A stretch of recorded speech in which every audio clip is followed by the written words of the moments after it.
Sua vez e a voz da mulher negra. Aqui a mulher tem liberdade de escolha e de expressão. Começa agora, pela ordem primeiro elas, com Luciene Mourão.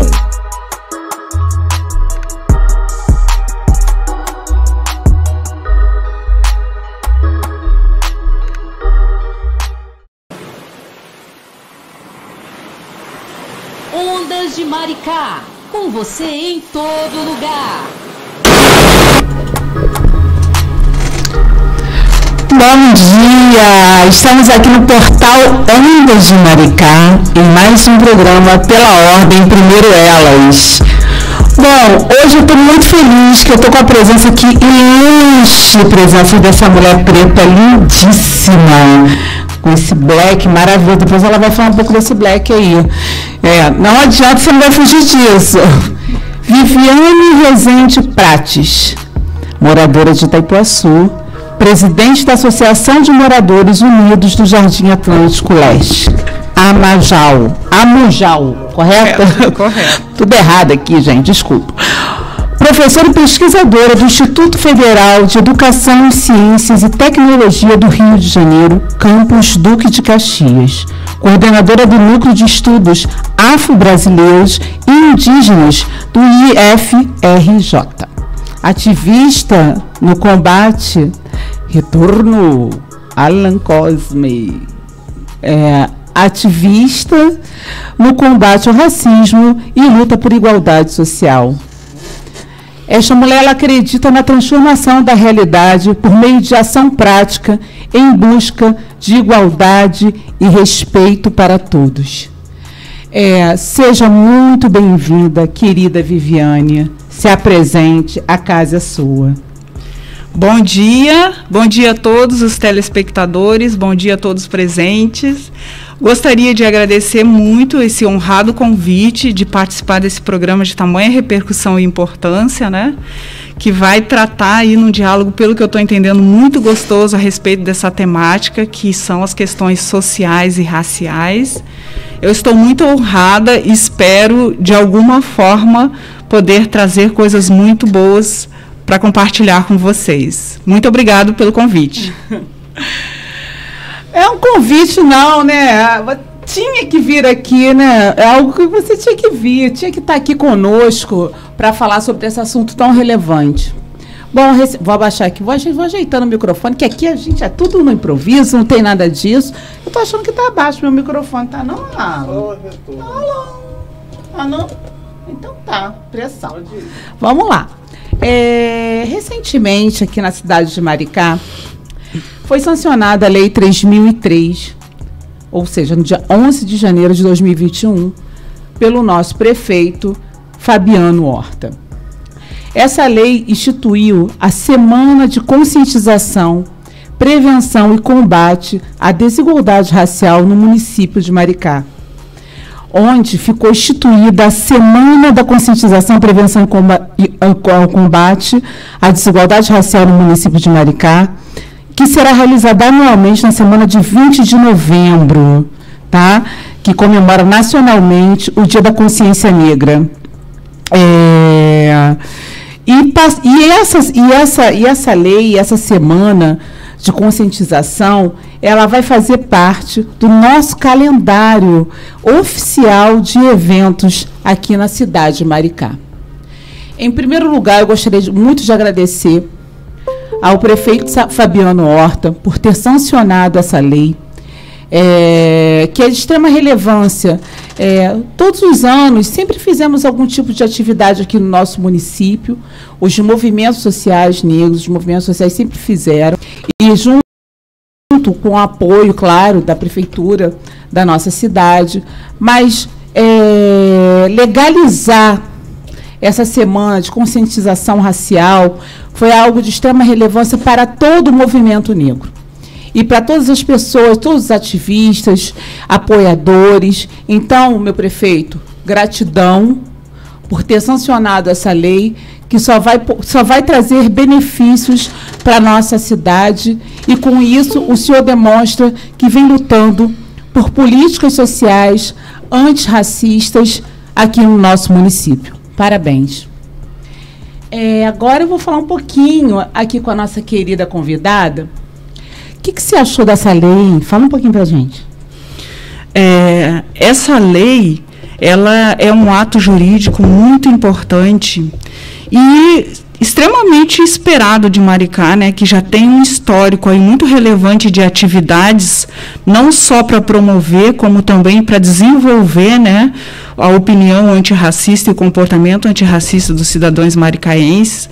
Então, essa lei foi um ato jurídico muito benéfico para agregar os movimentos sociais, as atividades dos ativistas, para que nós tenhamos, além do dia 20 de novembro, que é um dia muito representativo, né, em relação à luta do combate ao racismo no Brasil.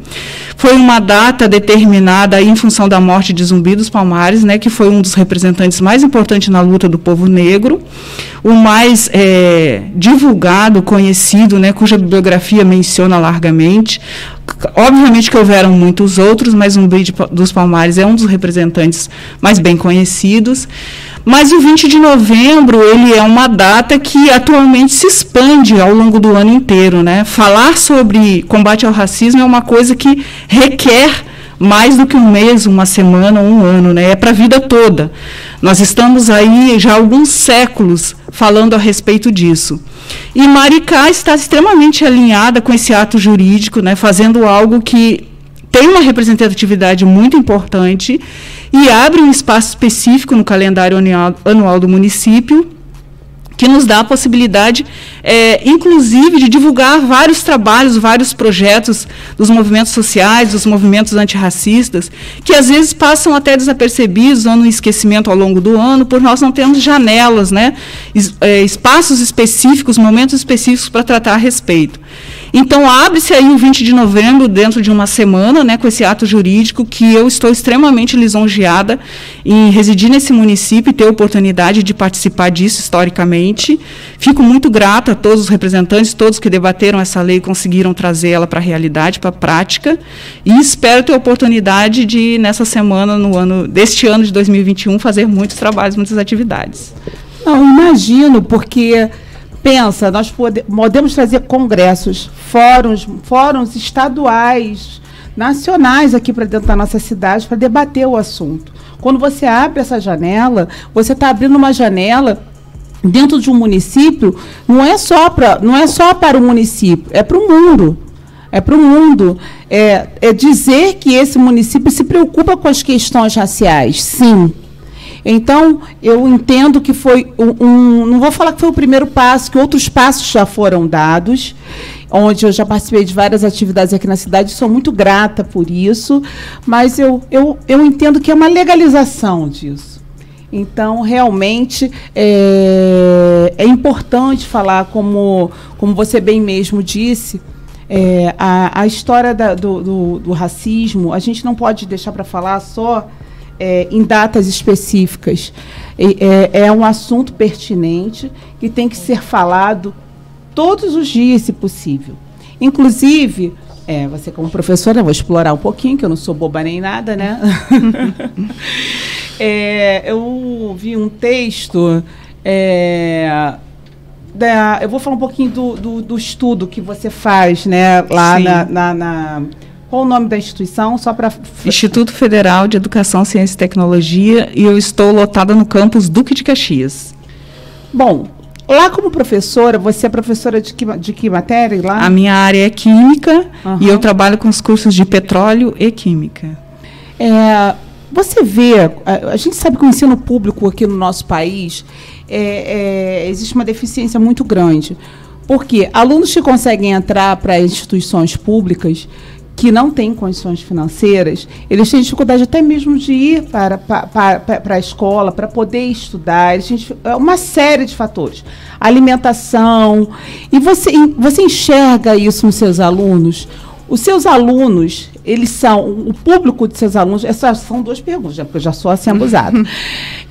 Dentro do Instituto, você tem mais alunos pretos do que brancos, mais pessoas de periferia do que alunos de classe média? Qual o perfil dos alunos lá? Excelente essa sua colocação, a possibilidade da gente falar a respeito do acesso, né, ao ensino e à educação e o quanto esse acesso ele é transformador na vida dos jovens e dos adolescentes no Brasil. O público do Instituto Federal de Educação, Ciência e Tecnologia do Rio de Janeiro é um público diverso, mas a filosofia dos institutos federais é de levar a educação de alta qualidade para pessoas que não têm acesso e não têm condição de pagar. Então, é um ensino gratuito e que vislumbra, sim, a possibilidade de auxiliar os alunos além da sala de aula, além de angariar esse conhecimento, essa capacitação técnica para que eles se desenvolvam. Então, há programas de auxílio estudantil, de auxílio transporte. Inclusive, neste momento de pandemia, a gente viveu um momento ímpar, né? Que foi essa nova modalidade de ensino através de atividades à distância. E aí nós sabemos que há um gargalo muito significativo a questão de acessibilidade, né? Não só de conectividade, como também a acessibilidade de equipamentos. A tecnologia hoje não é mais uma escolha, né? Depois da pandemia, nós conseguimos ter essa percepção muito na prática. Eu mesma vivi diversas experiências cujo fato de não ter acesso ou um acesso limitado ou mesmo um equipamento adequado me impossibilitou de diversas coisas. Então, eu fico tentando extrapolar isso para a realidade de um aluno, né, que tem uma condição muito mais delicada, né? Então, o acesso, a possibilidade de ter esse acesso é algo que preocupa o IFRJ, preocupou durante toda essa trajetória da pandemia, e foi pensado, se discutido diversas formas de viabilizar esse acesso para que todos os alunos pudessem, de alguma forma, serem o mínimo ou de forma muito pequena impactado por toda essa pandemia durante essa trajetória de estudos na realidade que a gente está vivendo atual.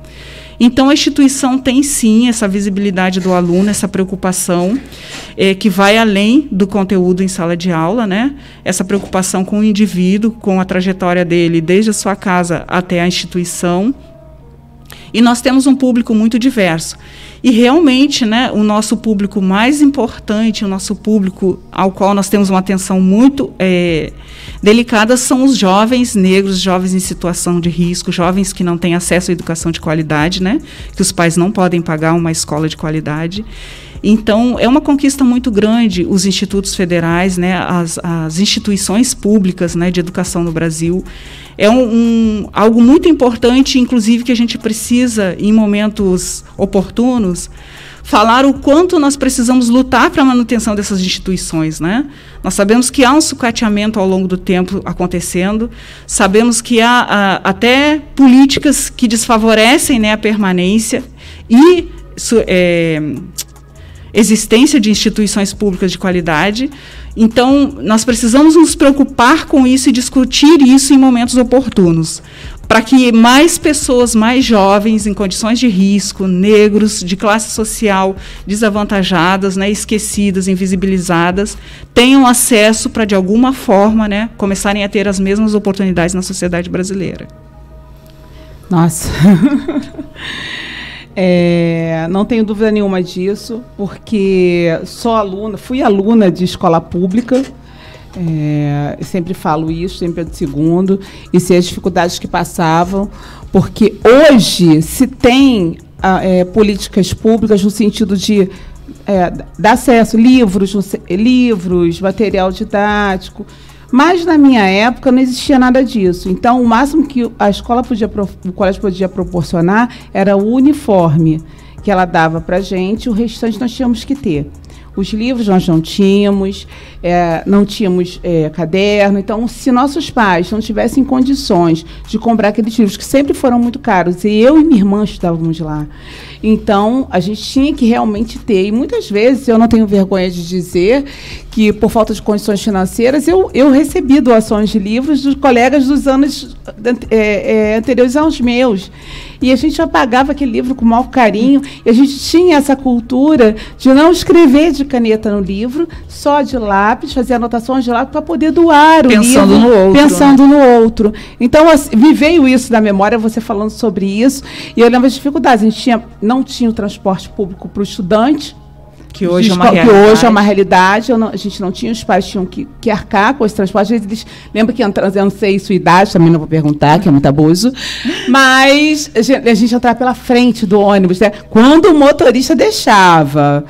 E quando não deixava, a gente tinha que pagar a passagem. Muitos motoristas eram legais e achavam que a gente ia estar pela frente do ônibus. Mas eu lembro de tanta dificuldade, mas era tanta alegria ao mesmo tempo, porque a qualidade do ensino faz com que você se sinta um jovem, uma criança mais feliz. E eu tive a grande oportunidade de estudar numa escola, numa excelente escola, eu e minha irmã, e onde lá nós aprendemos tudo. Eu aprendi latim, eu aprendi música, eu aprendi dança rítmica, ginástica rítmica, eu tinha aula de natação.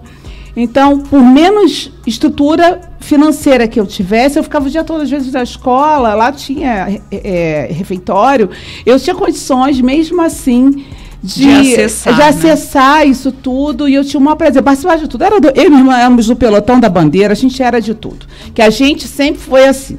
A gente participava de absolutamente até aula de flauta. Eu aprendi até flauta, né? Mais ou menos. A tocar flauta lá na escola. Ótima aluna, participativa. Então, a gente participava de tudo, sempre gostamos muito. Porque era a oportunidade que nós tínhamos, por sermos, pela condição social que possuíamos, de ter acesso a coisas que nós nunca teríamos. Então, tudo que inventavam, a gente estava dentro. Ótimo. Mais ou menos assim. Então, foi aí que veio essa sensação, porque lá a gente achava a bandeira, a gente tinha a coisa do hino, a gente tinha o hino da escola, então a gente tinha um amor pelaquele colégio, tanto é que a gente tem grupos de alunos do Colégio Pedro II, gente, meus amigos queridos do Colégio Pedro II, grande beijo, temos grupos que até hoje se falam, e a gente tem muito respeito um pelo outro, pelas dificuldades. Mas nós bem sabemos que muitas dessas escolas são contempladas por alunos que possuem condições financeiras, porque às vezes é um concurso público que ele faz para ingressar nesse colégio, e esse colégio, e ele está mais bem preparado, que veio de uma escola às vezes particular, com poder de conhecimento maior do que aquele que veio de uma comunidade, aquele aluno da comunidade, de uma escola pública, que tem um ensino mais deficitário. E isso existe lá na escola? Acontece sim, se eu dissesse que não aconteceria, não estaria dizendo a verdade, acontece sim. Nós temos alunos de diferentes condições de capacidades e conhecimentos, mas a ideia do Instituto é viabilizar o acesso, inclusive de alguma forma apoiando esses alunos, né? Que a gente deseja que eles cheguem no final, que eles concluam, né, e obtenham seus títulos para tocar suas vidas, sejam para a faculdade, seja para atuar no mercado como técnicos. Então, há diferentes formas de ajudá-los, né? Obviamente que eles chegam diferentes, sim. E, às vezes, infelizmente, isso chega a ser um fator que os impede, né? Então, nós precisamos de políticas públicas, de formas de tornar cada vez mais possível o acesso. E eu aproveito até o gancho, que eu achei linda a sua fala, porque você traz a memória da escola numa narrativa muito bonita, né, do quanto te marcou. E, na verdade, esse é o grande desejo do papel da escola, né? É fazer a diferença na vida dos adolescentes, dos jovens, seja da pré-escola, né? Ou já na fase adolescência e adulto, porque a escola é um lugar de transformação, né? Às vezes, a gente não está querendo dizer que a pessoa chega lá de alguma forma torta, errada ou diferente e vai ser transformada. Mas essa transformação do pensamento, né? De ser crítico e, na verdade, atuante na sociedade em que vive, né? Formador de opinião. E eu recordo também, aproveitando a tua narrativa, da minha etapa, né? Eu, inclusive, fui filha de Instituto Federal, que na época não era Instituto Federal. Era Cefet, né? Lá em Pelotas, Rio Grande do Sul. Eu sou natural de São Lourenço do Sul, uma cidade vizinha de Pelotas, 60 quilômetros. E todos os dias eu ia via ônibus de cooperativa de estudantes para Pelotas estudar, para fazer o curso de Química, que era o meu grande sonho, atuar na área de Química, né? Eu tenho uma amiga minha que fez curso de Química, o nome dela é Dilri. Dilri, estou comigo com Pedro II. Ela era inteligente. Olha, gente, quantas vezes eu dormi na casa dela para poder estudar com ela, porque eu falei, gente, ela era muito inteligente. Ela me fazia café, a mãe dela, a gente ficava a noite toda estudando para as provas, que eram muito difíceis. Sim. A gente até a hora da prova. Eu falei, Júlia, vai dormir. Eu estava morrendo já, e ela estudando. É ela e Allen. Se a Allen estiver vendo, ela vai lembrar. Eu, Allen e Júlia. Hoje, graças a Deus, Júlia, muito bem sucedida na área que ela atua. Não poderia ser diferente. Ela era a aluna número 1 da sala de aula, e por esforço também. Não era rica, nada disso, mas muito estudiosa. O QI um pouquinho mais elevado, né? Vamos dizer assim, né, Júlia? Mas beijo de coração para você, Juriellen. São 2 amigas minhas que eu tenho até hoje. Muito legal. Até hoje. Eu nem vou falar quantos anos que vai ficar bonito para mim. Mas, enfim, temos até hoje a nossa amizade de longe. O Facebook aproxima, né, um pouco a gente. Então, estou muito feliz. Mas vamos falar mais. Vamos lá. Deixa eu ver. Esses alunos, eles conseguem, nesse período de pandemia, você já me disse que existiu uma problemática, porque nem todo mundo tinha acessibilidade ao computador, à internet de boa qualidade. E você acha que eles acompanharam? Foi um ano, sinceramente, foi um ano perdido para todo mundo. Não estou falando só para lá por IF, não. De um modo geral. Porque eu vejo muitos pais de alunos falando que foi um ano perdido, que realmente todo mundo foi aprovado, que... Não sei, eu não posso dizer que foi um ano perdido, mas foi metade de um ano perdido. Eu creio que sim. Eu acho que uma forma interessante de a gente pensar a respeito disso é nós concebermos que houve perdas. Muitas perdas, né? Não só dessa possibilidade do ensino-aprendizagem, como também perdas no espectro geral, né, da sociedade, de pessoas, de trabalho, de saúde mental. As pessoas perderam muitas coisas. E, não diferente do mundo inteiro, a educação, de alguma forma, perdeu sim, mas nós também ganhamos muitas coisas, né? Nós ganhamos novos aprendizados, nós ganhamos um olhar mais atencioso para o outro, né? O nosso processo de ensino-aprendizagem é uma coisa de eterno aprendizado, né? Não só para o docente como para os alunos. E realmente foi muito difícil e não conseguimos ajustar 100%, mas conseguimos fazer muitas coisas e desenvolver muitas outras coisas. E eu acho que o recado mais importante para os alunos, que tem sido na vivência prática deles, é essa percepção de que os problemas podem vir, mas a ideia é que a escola, junto com eles, busque a solução, né? E o conhecimento, o aprendizado, ele pode, com certeza, ser não adaptado, né, mas reinventado nessa modalidade diferente que a gente viveu e está vivendo ainda, que é o ensino remoto, né, através da tecnologia, da internet. Então, obviamente, eu estaria mentindo se dissesse que não houve perdas.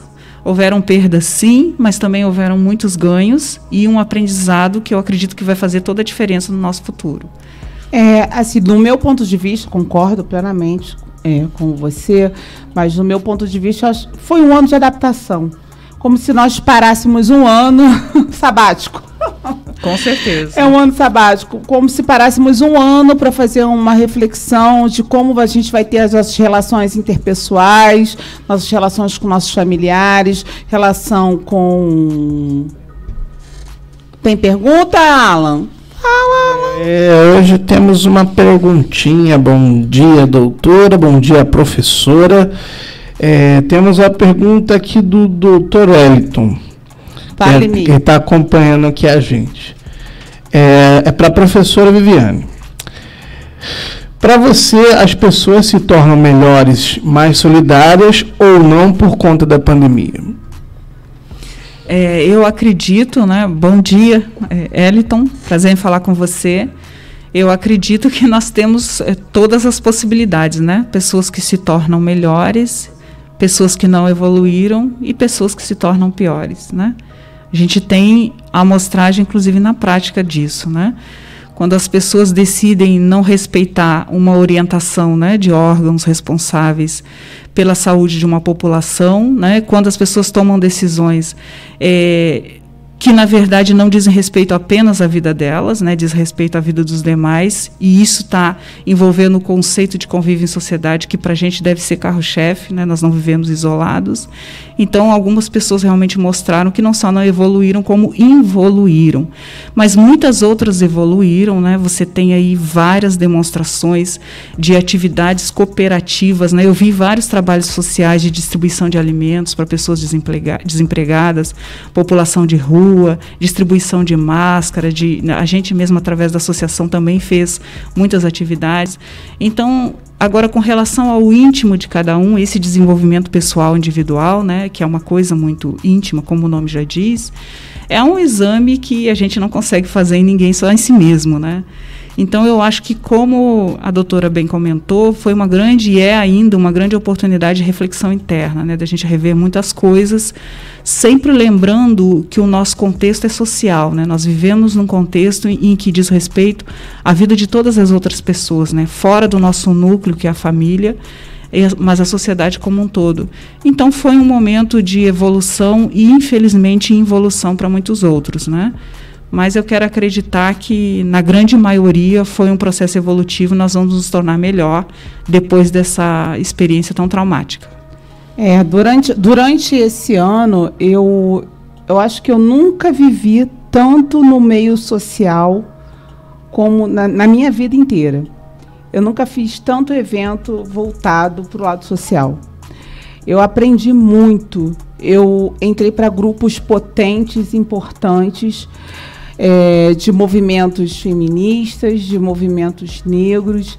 Eu pude aprender muito durante esse período, eu pude me entender melhor durante esse período, porque foi um período de extrema solidão. Eu entendo que para muitas pessoas, de isolamento, que não foi só, não basta só um isolamento, foi de solidão, de reflexão. E para aqueles que não aprenderam, que estão vivos, né? Primeiro agradeçam a Deus por estarem vivos. E que não aprenderam que quem manda é o cara lá de cima, então ele veio aqui para mostrar que quem manda é ele. E que nós temos que ser seres humanos muito melhores. Acreditar no próximo, cuidar do próximo e deixar esse egoísmo um pouco de lado. Dedicar o nosso tempo para fazer o bem para outras pessoas, porque não adianta a gente ajudar só a nós próprios ou aos nossos familiares. Porque quando você ajuda o outro, eu entendo que a recompensa é muito maior. O brilho dos meus olhos, eu não tenho nem como explicar. Quando eu vejo um sorriso, quando eu tiro uma mulher do estado de violência doméstica, quando eu digo para aquela mulher que ela está sendo...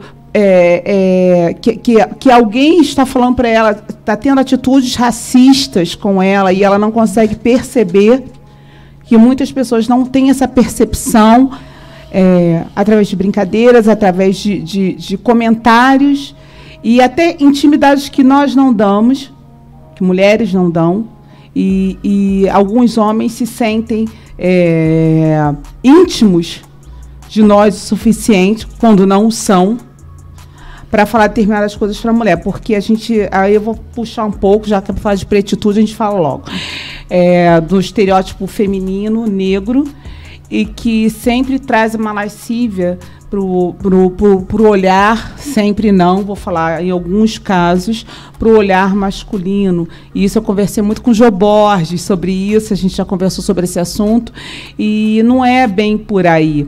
Então, é uma hipersensualização da mulher preta, e que também me deixa um pouco... Não que nós não gostemos de ser mulheres bonitas, mulheres, né? Não é isso, mas hipersensualização não tem nada a ver com desrespeito, nem o olhar do homem como se nós fôssemos algo comercial, como na época da escravidão. Eu queria que você dissesse alguma coisa sobre isso. Eu acredito que a gente está vivendo um momento muito interessante no que diz respeito aos movimentos negros sociais, né? As pessoas estão se oportunizando pensar e ver as coisas por um outro aspecto, né? a própria divulgação e os trabalhos de grande repercussão aí de grupos de movimentos sociais e movimentos negros que têm ganhado muita visibilidade. E eu acredito que no momento em que nós passamos a viver isolados em função da pandemia, muita coisa se difundiu com uma velocidade muito grande. Como você disse, e eu concordo, nós passamos a participar muito mais ativamente e conhecer grupos muito potentes, né, que têm trabalhos de muita relevância, que estavam até talvez um pouco invisibilizados e que ganharam uma grande visibilidade agora. Então, eu acho que existe, sim, um pouco desse apelo voltado para a mulher negra, né, para a mulher em primeiro lugar, né, falando do movimento feminista, e em especial para a mulher negra, que além da questão de ser mulher, tem mais a questão da cor, né, da raça. Uma certa até exploração, né, desse visual e um certo desrespeito, que a gente entende que historicamente, né, o abuso das mulheres escravas se deu de forma até, vamos dizer, com uma certa conivência da lei, né, no período em que a escravidão não era algo fora da lei. E isso veio se arrastando, e a gente vê ainda hoje, né? Estupro, né? Eu sempre gosto de deixar claro. Sim, estupro de mulheres pretas. Sim. Escravidão era época de estupro de mulheres pretas. Correto, essa é a palavra correta, né? E, de certa forma, com uma conivência da lei, né? Então, não existia nenhuma repressão ou nenhum movimento contrário a esses atos. E a gente tem também essa valorização muito grande do carnaval, né, da nudez, da exploração do visual feminino e tudo mais, o que acaba, de certa forma, contribuindo para essas ideias e esses movimentos que desvalorizam a mulher como um todo, assim como a mulher negra. Mas, em contrapartida, eu gosto de olhar sempre pelo lado positivo, nós temos aí excelentes representantes, né, das mulheres negras, que vem trazendo aí um debate muito forte, né, a partir do intelecto, do conhecimento, fazendo diferença nos movimentos negros sociais. Nós temos a representatividade de mulheres negras hoje na mídia também, que fogem daquele papel, né, da mulher subalterna ou da mulher sendo explorada pela estética corporal e sensual. E isso tem repercutido muito, inclusive sendo um excelente referencial para as meninas, para as jovens negras, né? Que é um público com o qual a gente se preocupa muito, né? São as futuras formadoras de opinião. Então, isso, obviamente, é algo que tem que ser combatido, né? E que nós temos aí várias iniciativas e trabalhos para combater a exploração sexual, o estupro e o desrespeito à mulher, feminicídio, né? Que tem sido extremamente recorrente e muito mais agravado na pandemia, né? Por conta do contexto de isolamento. Então, assim, são áreas em que as políticas públicas precisam massivamente atuar, e eu acho que os movimentos sociais e movimentos negros precisam também se debruçar associado a essas políticas públicas no combate a essa sensualização, exploração e estupro das mulheres e mulheres negras em especial. Com toda certeza. Infelizmente, o carnaval, que veio de uma cultura negra, né?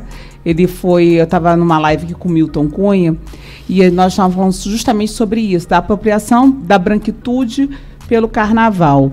E aí que era uma coisa totalmente do negro. E disso, essa branquitude, ela tirou, né, benefícios financeiros. E criou esse estereótipo, não que a mulher não possa ser passista, ela pode botar a roupa que ela quiser, ela pode sambar à vontade. Gente, fica claro, bem claro, não gosto de falar claro, essa palavra eu não uso, elucidado isso, que fique elucidado isso, que eu não sou contra, muito pelo contrário, eu uso meu short curto, meu decote, meu biquíni pequeno, e eu não quero que ninguém tenha nada a ver com isso. E eu posto mesmo, quem estiver incomodado, para de me seguir. Então, não é isso. Eu posso e você tem que me respeitar. Com certeza. Eu posso usar minha saia curta e você tem que me respeitar pela minha saia curta. Não é a roupa que eu uso que vai dizer a pessoa que eu sou. Eu posso estar de terninho, posso estar toda tapada, e como eu posso estar com uma mini saia, e o respeito tem que ser o mesmo. Realmente, essas mulheres, quando o Jô Borges fez uma roda de samba de mulheres internacional, eu apresentei essa roda de samba, foi o dia mais incrível, chorei horrores, chorei porque foi a coisa mais linda do mundo, só mulheres que estavam tocando os instrumentos e cantando. Foi a coisa mais linda do mundo. E nesse dia a gente pôde perceber, você percebe que mulher também pode tocar um instrumento musical. Com certeza. Então, a mulher pode tudo. A mulher pode trabalhar em qualquer tipo de trabalho manual. Ela tem força física para isso. Por que ela não pode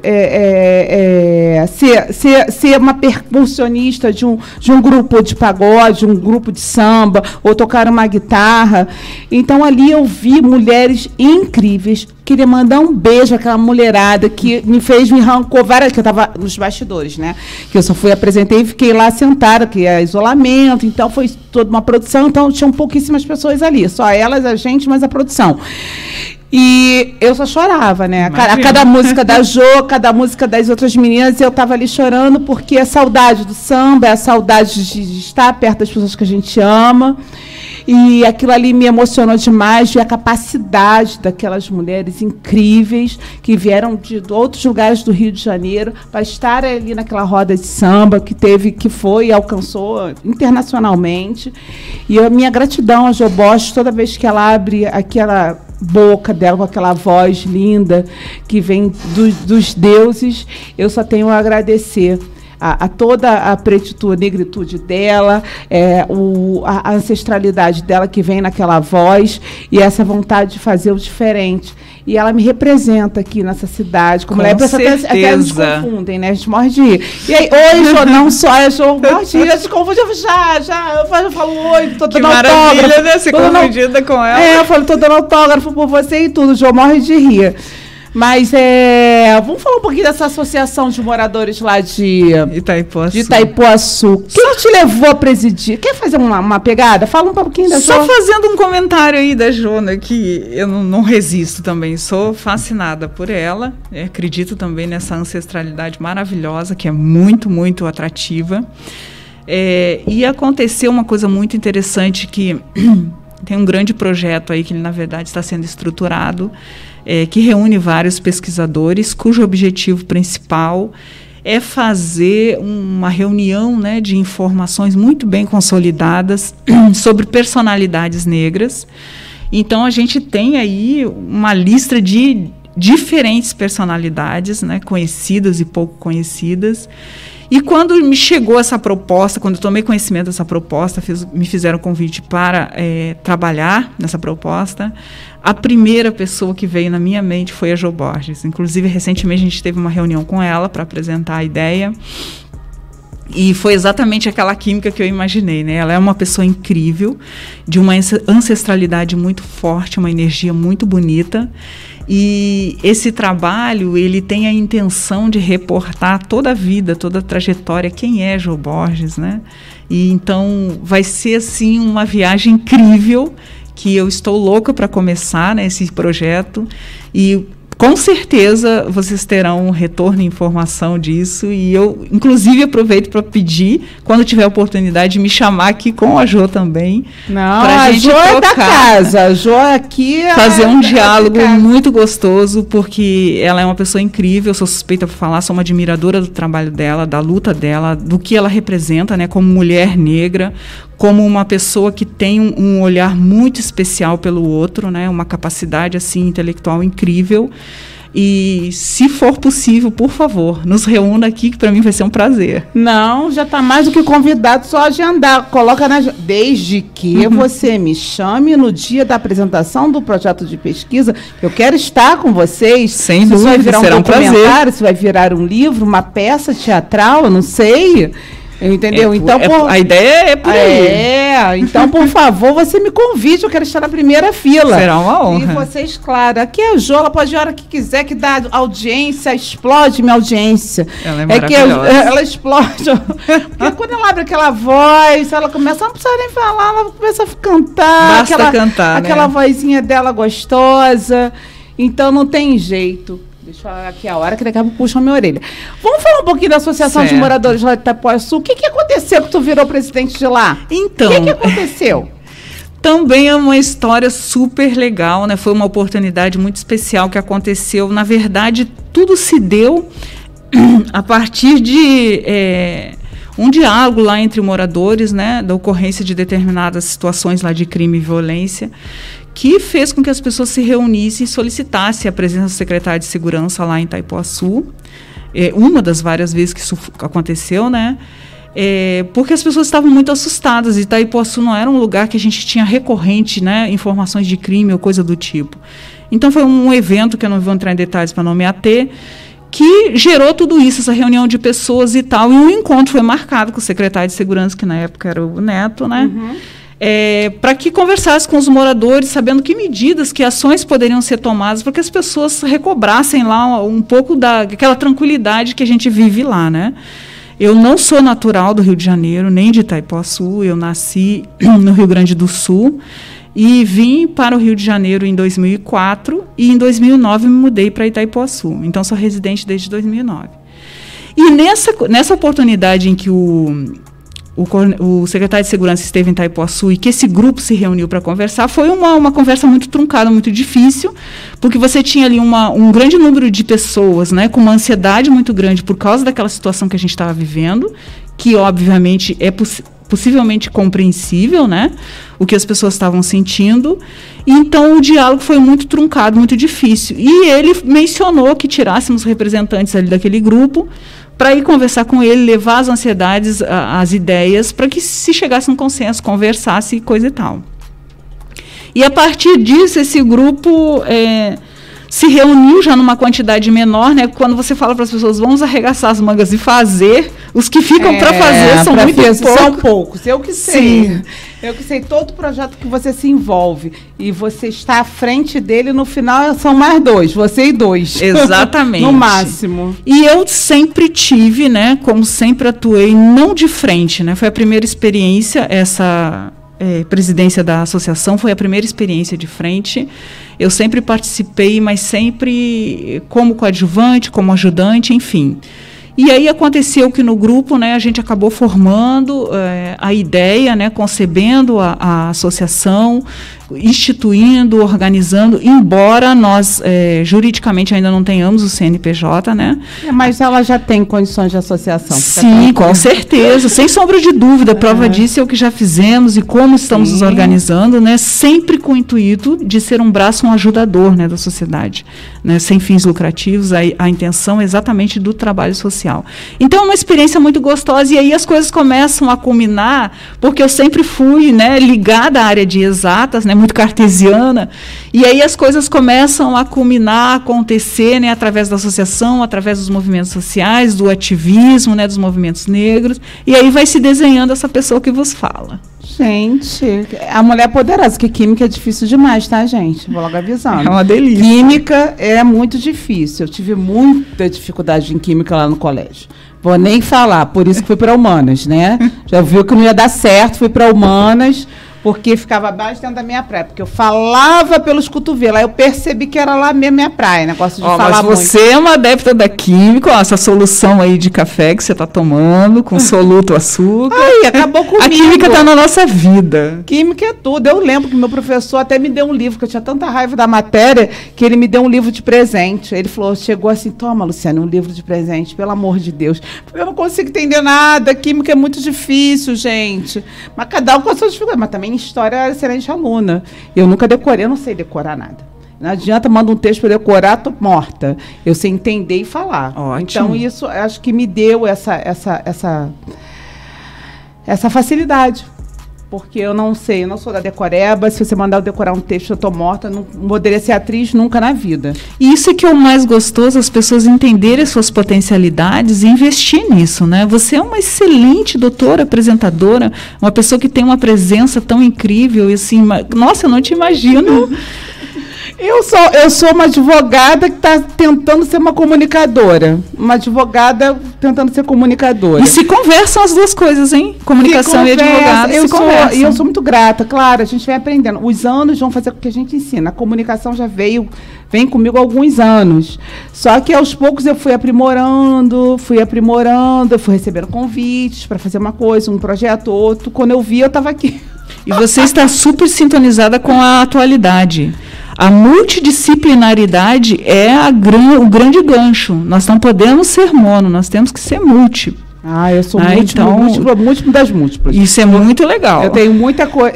Às vezes eu não sei como é que termina o meu dia. E tem dia que eu tiro o meu dia para fazer uma reflexãozinha, porque realmente são muitas atividades. Ser mulher já nos dá uma né? Nossa, nem me fale. Bom, o Alan já está aqui perturbando meu juízo, falando que tá na hora de acabar o programa, porque eu estou morrendo de raiva do Alan, entendeu?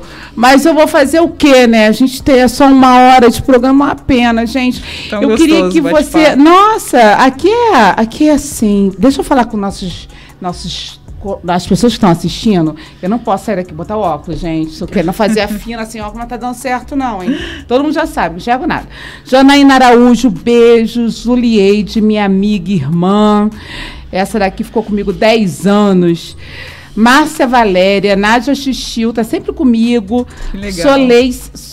Elice Barbosa Portela tá falando, precisamos implementar a cultura negra em nosso município. Mãe, Ruth, beijo, te amo, sempre me acompanha, essa é minha fã.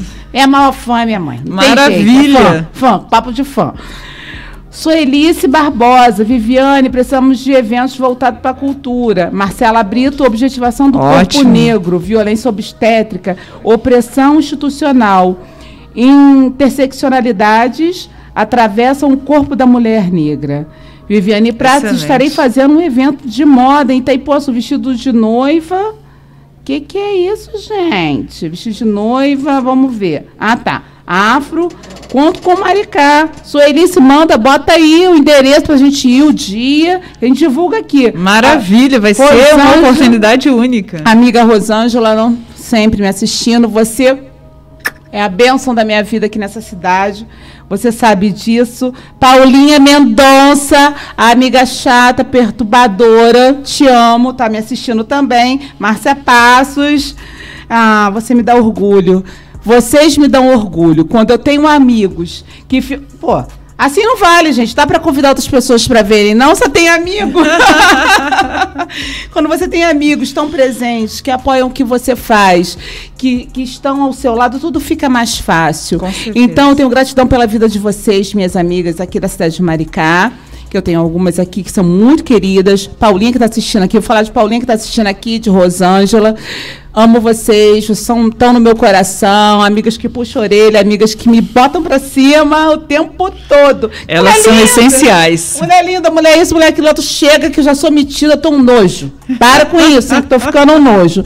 Maravilhosa. Queria que você fizesse suas considerações finais, que você fala, volta aqui, volta você e Jô. Será um prazer, por favor, nos chame. Vem vocês duas aqui. Fala um pouquinho, faz suas considerações finais. Eu tô morrendo de pena que tá acabando o programa. Mas o Odilon tá ali nos bastidores, ele que me apresentou essa mulher linda com esse black. Gente, peraí, vou virar aqui pra câmera, vai ficar bonito.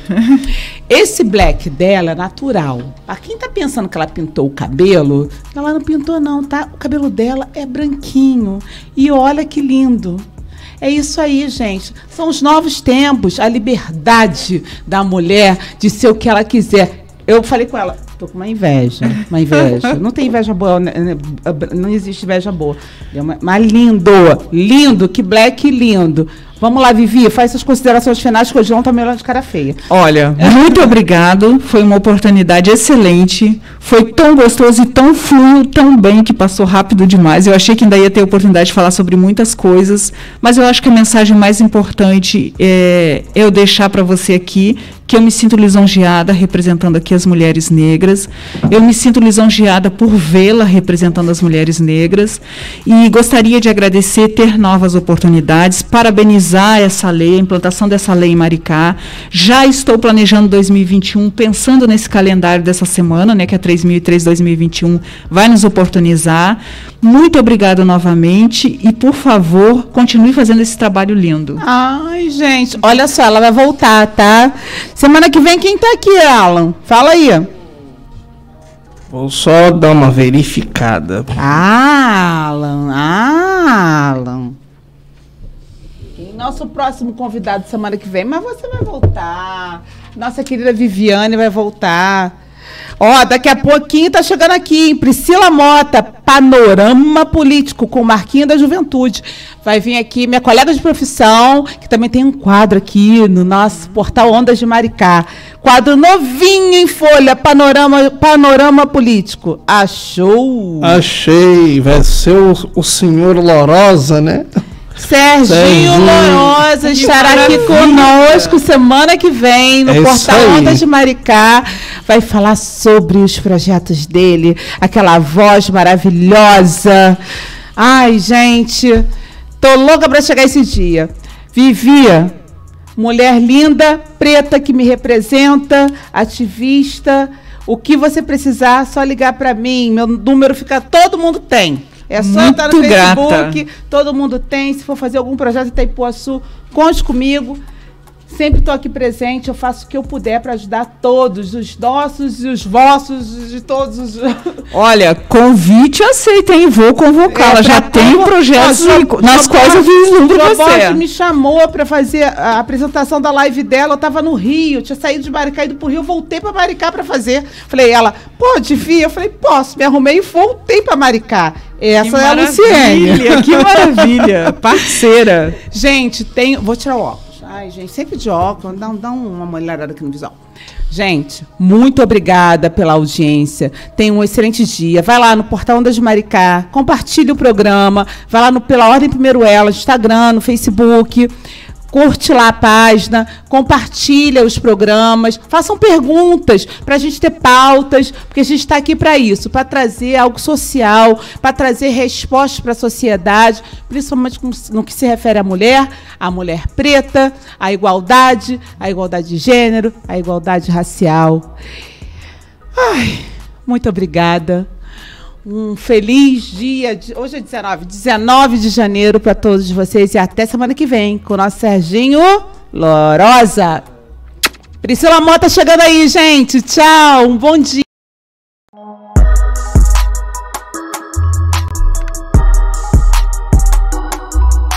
Chegou a vez e a voz da mulher negra. Aqui a mulher tem liberdade de escolha e de expressão. Acabamos de apresentar no portal Ondas de Maricá o programa Pela Ordem Primeiro Elas, com a doutora Luciene Mourão.